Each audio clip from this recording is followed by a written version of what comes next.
Hi, so we're going to be covering Matplotlib. This is basically making graphs in Python. So we're going to be using Jupyter Notebook, and we're in this IBM's Big Data University at datascienceworkbench.com. We're just using our free account here. Just use the online Jupyter Notebooks, the cloud-based Jupyter Notebook. You could use a Jupyter Notebook anywhere, on your laptop, on a server, wherever you like. So we're going to go ahead and click it in the interface here, and we're going to paste the URL for our Python notebook. It's going to go ahead and open up. So Matplotlib is the primary way that people create that you make graphs with Python. It just is the thing that a lot of people use most. It's very flexible. It's a great tool to use. Okay, so we're going to go ahead and we import it. So we're going to import matplotlib.pyplot as PLT. Okay, that's our import. Okay, notice that we're giving it a pseudonym here. So PLT, right? So we get that as statement. That means that we can just refer to it as PLT, right? So PLT.plot, and we're going to plot a list of numbers. Okay, and we're going to give it a Y label, some numbers. Okay. You can go to the tutorial and you can go read the documentation for the API. There's a lot of things you can do, obviously, right? Because there's a lot of different graphs to be made, and everything on the graph has a different feature associated with it, right? So the thing that in Python Notebook that you have to do is you have to do this plt.show, okay? Otherwise, your graph won't show up. All right, so we're going to execute it. All right. Now notice that see how it's building this font catch here. Okay, so that's going to be the first time that you launch it on your computer or anywhere you launch it. You're going to find that this has to run for a minute. Okay, so if we re-execute it, you're going to find.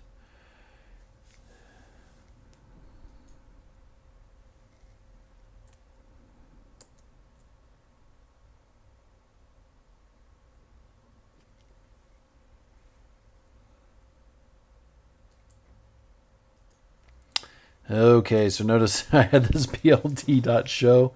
When I did my local install on this, it ran just fine, but I seem to remember that you have to have this matplotlib in line right here. So you need to go ahead and add this right before your import. Okay, just do %matplotlib and then space inline, and that will make it so that your graphs actually appear.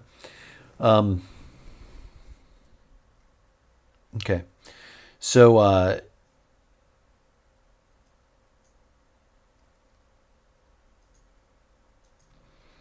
Okay, so there's our first plot. So notice that by default it's a line graph, right? And since we had 4 values, what it does is that it assumes they're y values, right? Okay, and it gives us 0, 1, 2, 3. Okay, so those are our 4 values. At 0, it's 1, right? See the value there. At 1, it's 2. At 2, it's 3, and at 3, it's 4. Okay, so those are our 4 values. All right. So you might be surprised at the results, but that's how it works. Okay, so then if we pass it 2 lists, right? So we have 2 lists. It's going to assume that these are x and y values, right? Okay, so let's go ahead and do that. So plt show. So we plot it, then show it, and now we have at 1, right? It's equivalent to 1. Okay. At 2, it's at 4. At 3, it's at 9. And at 4, it's at 16. Okay, so once again, plots, it does its best to create a graph for you. So let's go ahead and move on. Now, what if we don't want a line plot, right?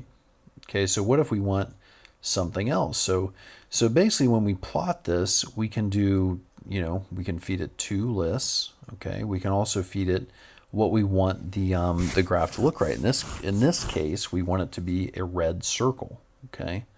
Now there are a bunch of different options. So if we go ahead and open up this link here, okay, for the documentation for the plot, you notice that for the plot markers, right, you can do solid line. Okay, so this is the second one, and then the color is down here. Okay, so there's quite a few things that you can run, right?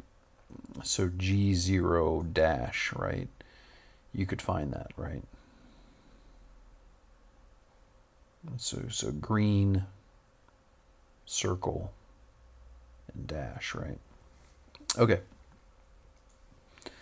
So there's quite a few options, right? So let's go ahead and run this one. Okay, so notice we did a couple things here, right? So we gave it two series of data. Okay, same as before. Okay, we got our x 1, 2, 3, 4. We got our y 1, 4, 9, 6. Notice that on the axis we have 0, 6, 0, 20. Okay, so the first two numbers are 0 to 6, right? That's our x. Our second two numbers are 0 to 20. Okay, that's our y, right? Okay, and then PLT show.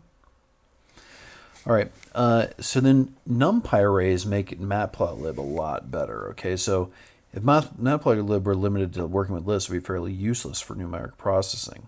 Okay, because generally we're using NumPy arrays for numeric processing. Okay. In fact, all sequences are converted NumPy arrays internally. Okay, the example below illustrates plotting several lines with different format styles in one command using arrays. Okay, so here we go. So basically we have T, okay, NP arrange. So basically we have, we can print, why don't we go ahead and print this? So we're going to print T just so we can kind of see the data we're working with here and talk a little bit about it. Okay, you see NumPy arrange a lot when we just want to generate some test data. Okay, so notice that we have 0,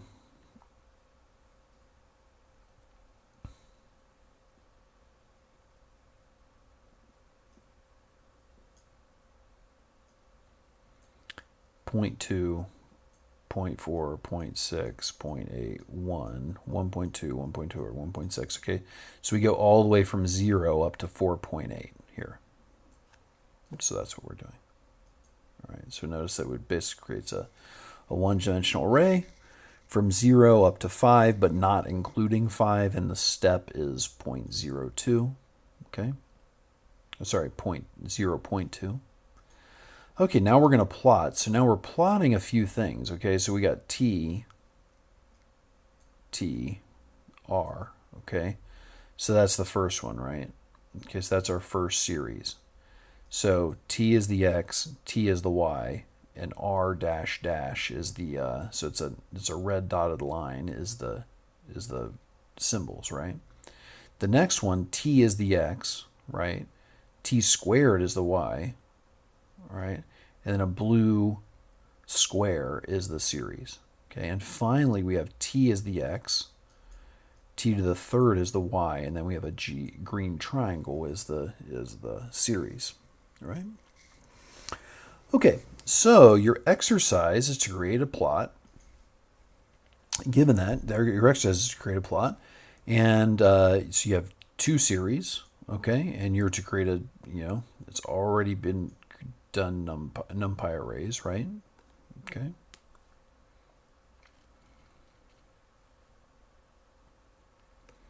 It should come over like this, though. Looks like part of the answer was kind of left in there. So it should come over like this. So go ahead and pause the video and figure it out, create a solution. Okay. So notice that. So for a complete list of line size markers, use diamond marker in magenta color. Okay. For the first series, then for the second series, you can use anything you want. Okay, since it doesn't specify here.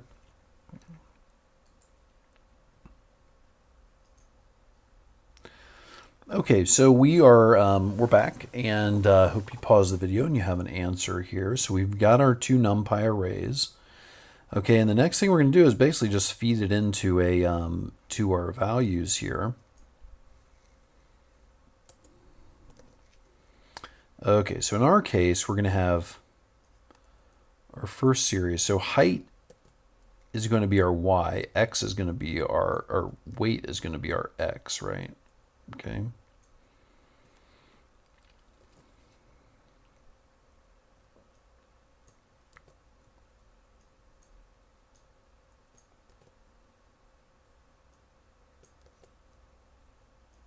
Okay, so once again, it's 3% parameters per series, right? So we only have 2 series. That means we have 2 sets of 3. Okay, and we want a green, diamonds, a magenta color.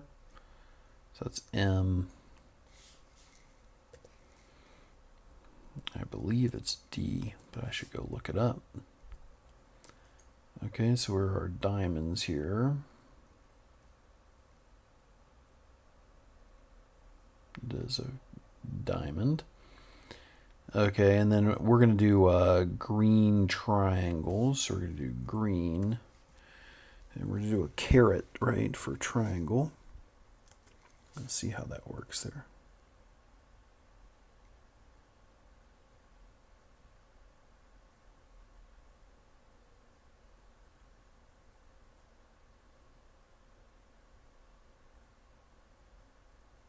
Interesting. Okay. Now you see what happened here is I misplaced weight 2, right? So I'd used weight 2 instead of height 2. Okay, so that's where it looks a little bit odd. There we go. Okay, so there are 2 series, right, intermingled with each other there. Okay, so yours should look something like that, and best of luck.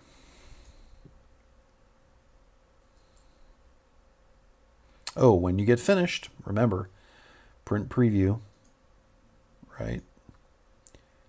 Control P, and then save it as a PDF and turn it in. Best of luck.